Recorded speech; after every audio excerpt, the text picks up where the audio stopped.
This is a quick video to show you how to program a wall remote for a B&D sectional door.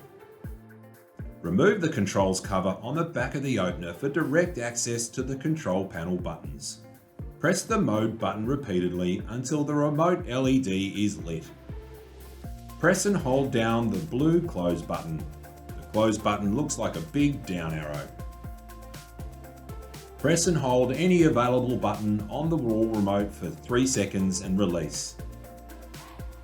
Repeat this action. Press and hold down the same remote button for 3 seconds and release. Release the blue close button on the opener. Press the mode button again to finalize the process and refit the controls cover. Your wall remote is now activated. Test it works by pressing the button. For more information, refer to the Quick Operations Guide at bnd.com.au or give us a call on 13 62 63.